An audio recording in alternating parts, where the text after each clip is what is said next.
Welcome to the Soulcery Podcast, your sacred space to delve into spiritual tools, topics, and practices that will illuminate your path of soul remembering and healing. I'm your host, Lígia Costa, a soul guide, alchemist, soul writing coach, and the creator of the T.R.U.S.T Pathway. I'm deeply grateful to have you here with me. Together, we'll embark on a profound exploration of self-discovery and healing, unlocking the secrets that lie within. Hello, and welcome to another episode of the Soulcery Podcast. I'm your host, Lígia Costa, your guide on the T.R.U.S.T Pathway, and I'm here to help you embark on a journey of self-healing and soul awakening. And today we are delving into a topic that affects many of us on our healing journeys, and that is self-sabotage, particularly the parts of ourselves that resist healing. We often know what's best for us, but mysteriously, we make choices that undermine our well-being. And whether it's staying in draining relationships or opting for unhealthy food or neglecting our self-care routines, these decisions are often not as random as they seem. They are rooted in deeper parts of ourselves that are resisting healing. So, why do we sabotage our own healing? And how does trauma create disassociation that leads to these self-sabotaging behaviors? Today, I want to explore these questions with you in order to uncover the layers of our psyche that hold us back from true healing. So let's start by understanding why trauma can cause us to disassociate and how this disassociation can lead to self-sabotage. When we experience trauma, our brains can really struggle to process and file away these overwhelming memories properly.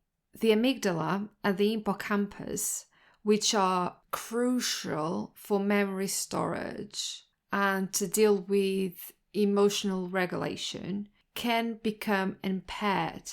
And what happens is it can lead to memories being stored away, being kind of hidden away in boxes inside of our brains, basically to protect us from further pain. But what this causes is that these memories and these emotions are not integrated into our conscious mind. So they get stored in the subconscious mind, really deep within the subconscious, and we can't really access those memories unless we do deeper inner work, because our brain basically just wants to protect us.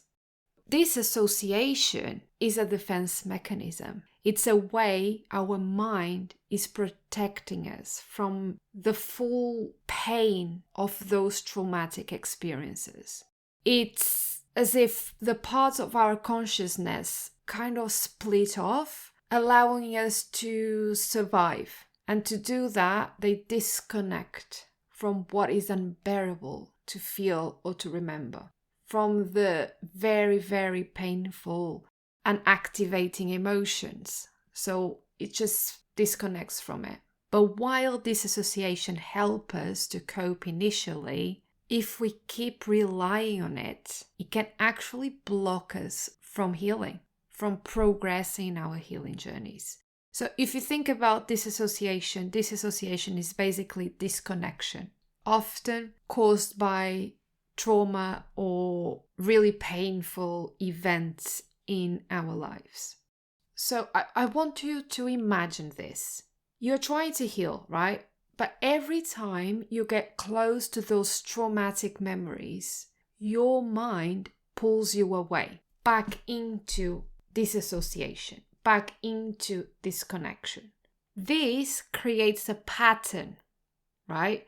Where self-sabotage becomes a coping mechanism, preventing you from fully confronting and integrating your trauma.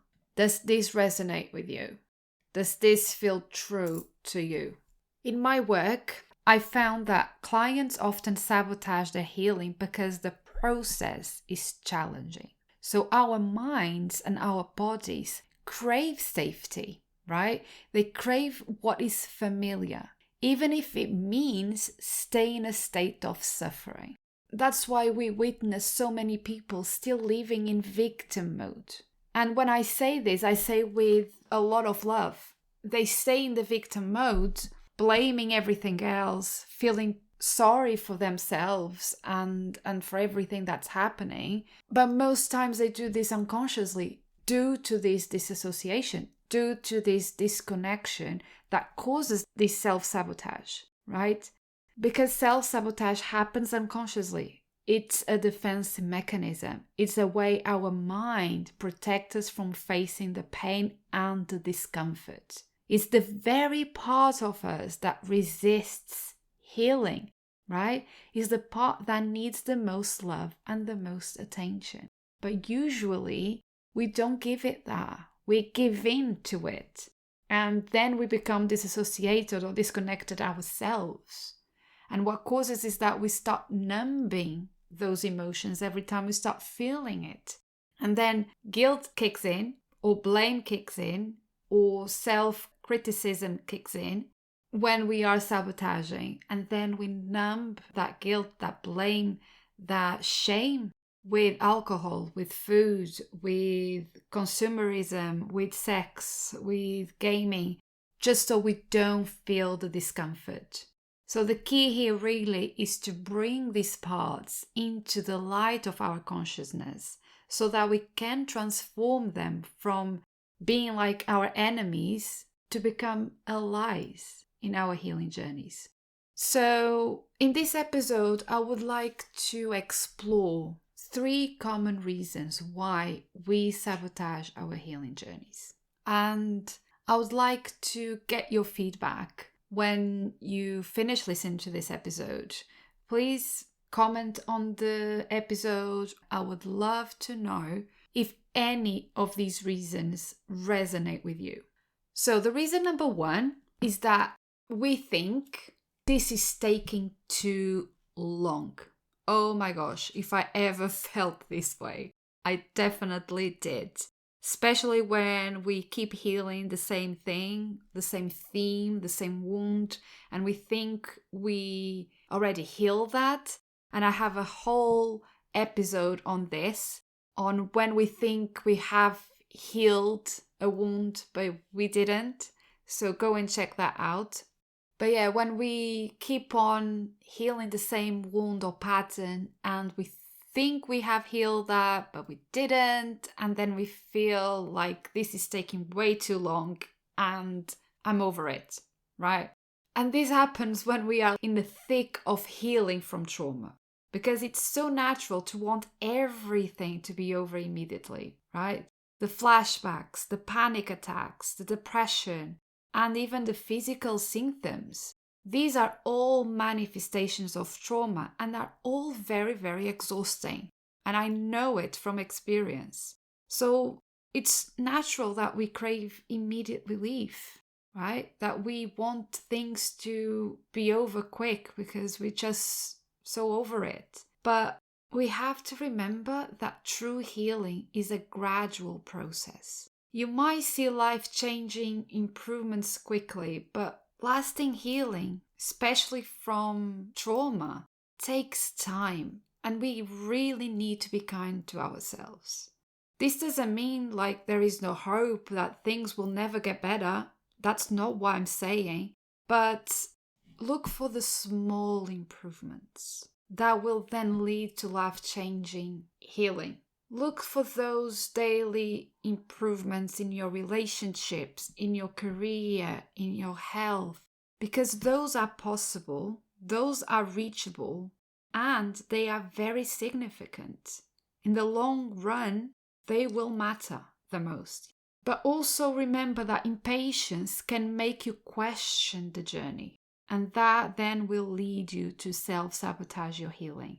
So instead of lamenting the slow pace or moaning or feeling like things are not moving, please remind yourself that forward is forward no matter how slow you go. Take time to reflect on how your trauma has impacted the various aspects of your life. Because it does. It does. Trauma spreads to all areas of our lives. And that's why it takes time to then improve, because we have to go through it bit by bit, slowly. So what emotional or physical, psychological symptoms do you still experience? Are you ready to do the work that is necessary to move forward? So always remember to be kind to yourself, to be patient, because there is hope and healing is possible, even if it takes time. The second reason that we self-sabotage our healing journeys is that we think or we say, I'm afraid to feel my feelings and my body sensations. A significant part of trauma recovery involves reconnecting with your body. That's what we call the somatic healing.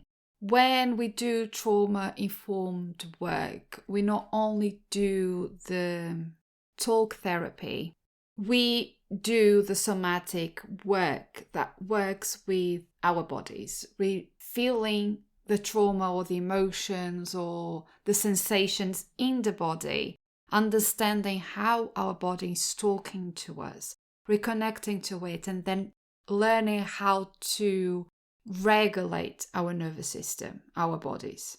So for those who have experienced severe trauma, being present in the body, feeling those emotions, those sensations can feel very unsafe, because trauma basically happens when our sense of safety was jeopardized, when we didn't feel safe in an experience, in a situation, with someone, in an environment, within ourselves. That's what triggers a trauma. So every time the trauma is triggered is every time that we don't feel safe, that we go back to that place where we didn't feel in control. And because trauma is stored in our bodies, and touching on these physical sensations can be very triggering, because they can trigger fear and disassociation, that disconnection I talked at the beginning of this episode. People are often afraid to go back there because it doesn't feel safe. For example, trauma might manifest as chronic pain. So the fear of uncovering what lies beneath that pain can be overwhelming. So the idea of feeling these sensations can lead to, again, disassociation, disconnection, which is a form of self-sabotage where we escape our bodies to avoid discomfort. When we disassociate, it's we have this out-of-body experience. It's like we're here, but we're not here. We do that, again, as a protective mechanism where we escape our bodies so that we avoid that discomfort. In my own journey, I spent years unconsciously disassociating to avoid the reality of my childhood trauma. I just didn't know. And as I mentioned here in many previous episodes, until I started to do this trauma work and I became a certified trauma-informed coach, I didn't know that the fact that I don't remember a lot of my childhood, that I can't recall memories like my sister does, it was a symptom of trauma. So basically my brain, to protect me from pain and from these memories, disassociated. And I didn't know that. And now I understand that this happened because it felt safer to stay disconnected, right? But true healing requires us to stay present, to feel, to process these sensations gently, kindly, and safely. So when you notice these dissociative patterns, Try and practice grounding techniques to reconnect with your body and to continue your healing journey. Many trauma survivors find it challenging to stay present in their bodies, and it's completely valid. Because again, the idea of confronting these body sensations and these emotions that are linked to trauma can be really terrifying. So disassociation becomes a way to cope. But again, it also prevents us from healing. So consider how you react to feelings or to body sensations that are linked to something in your past that makes you feel uncomfortable. Do you disassociate? Do you turn to substance? Or do you engage in other coping mechanisms? By becoming aware of these patterns, we can learn to slow down, to ground ourselves, and most importantly, to listen to our bodies. And the third reason why we self-sabotage in our healing journeys is that we hold on to an identity, the identity of who will I be without this? Because that's the other side of being wounded and can also fall into the victim mentality that I spoke earlier. Sometimes our trauma or our wounds is all we know, and we've been telling those narratives to ourselves and to others so many times, making excuses, using that trauma or that experience or that pain throughout our lives, that we get to a point that we don't know who we are if we don't have that pain, that wound, that trauma. And again, I'm saying this with love. This is a trauma response, right? So it's valid and it has to be met with love, not judgment. And I'm not here to judge anyone. I'm just here to make you aware of things. Because letting go of trauma can be terrifying. And why is that? Because your trauma, your pain, your wound, it's familiar. And we know that we feel safe in what is familiar. And we've carried it for so long that imagining life without it can create an identity crisis. As I said, we kind of start questioning who we are without that part of ourselves that we identified with, right? But we know that healing challenges our core beliefs, our coping mechanisms, and our sense of safety. Not in a bad way, but so that we can move on, so that we can heal and evolve and grow as a soul and as humans. So if this is you, consider this. You've identified with your trauma for years, and letting go of it means that stepping into the unknown, which will then trigger panic, and this is natural. So this fear of losing your identity can lead you to self-sabotage your healing journey. You might cling on to old habits because they are familiar, even if they are harmful, even if you're conscious that they are not good for you, but it's what you know nothing else. So I would invite you to reflect on how your identity has been shaped by your trauma or by your wounds or by your pain. What fears arise when you think about letting it go? Because understanding these fears can help us create a new and healthier identity as we heal. And to navigate this, create a bridge from your current identity to a new, healthier one. Acknowledge the fear and consciously choose, right? Consciously choose to form a new identity that aligns with your healing journey. Because this transformation requires awareness and patience, right? And one thing that you might notice is that as you heal, you will shed a lot of identities, a lot of roles that you're playing up through your life, a lot of labels, a lot of masks, and you will get closer and closer to your soul essence that doesn't require any of that. So this is all part of the process of healing. But in order for you to start getting there, you need to start bringing the walls down. And to do that is to identify where you're self-sabotaging your healing journey and then challenging it, not letting it win, not giving in to it, but to challenge it. And it will become easier and easier the more you do it, the more you practice this. As trauma survivors, we all face these challenges. And even if you haven't experienced major trauma in your life, you most likely experience wounds. We all do. Deep pain. And so you will relate to this as well. You will face these challenges. But bringing these patterns into our conscious awareness, we can avoid those pitfalls that kind of derail us from our healing journeys. All of these 3 reasons I mentioned for our self-sabotage, the impatience, the disassociation, the identity crisis, they are all deeply rooted in our response to trauma. But by staying aware and committed to our healing process, we can move forward one step at a time.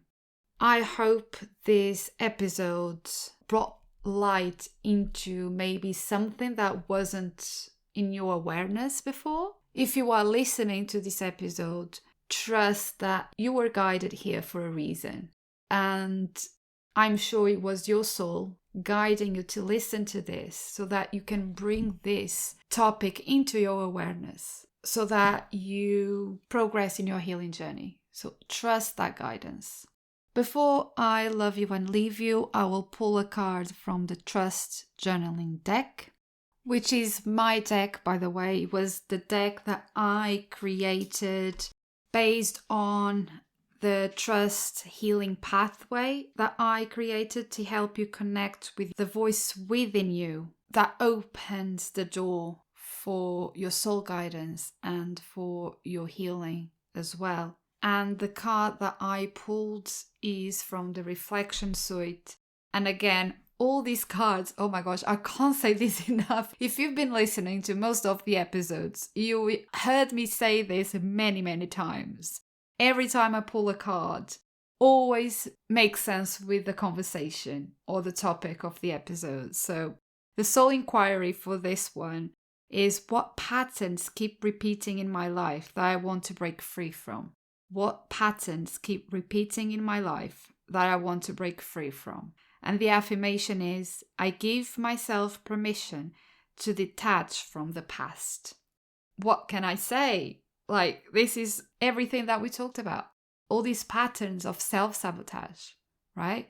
That comes from the past. I give myself permission to detach from the past. Detach in a healthy way, not like disassociating or disconnecting, but detaching in a way of healing and progressing to a future self, because you are aware of the patterns that keep repeating so that you can break free. Isn't this amazing? I have a promotion on my T.R.U.S.T journaling deck at the moment.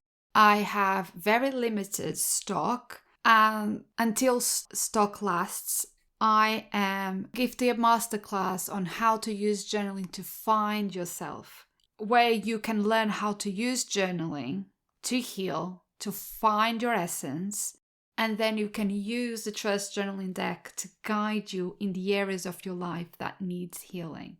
So until stock lasts, I'm gifting this masterclass worth £30. I'm gifting it with the deck. Just head to my website www.lígiacosta.co.uk and then go to the tabs at the top of the website, shop, and you will find the T.R.U.S.T journaling deck there.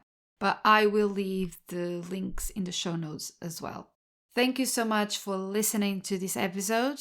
I hope you have enjoyed it, and I'll see you on the next one. Thank you for listening to the Soulcery Podcast and for holding space for this conversation. It is truly magical to be able to walk with you on this journey of soul healing and inner transformation. If you resonated with this episode and found it valuable, I would be grateful if you could leave a review on iTunes. Your feedback helps me reach more souls searching for guidance and healing. For more guidance and soul wisdom to support soul awakening women through the journey of alchemy, please visit my website www.lígiacosta.co.uk. Love and healing to all. See you on the next one.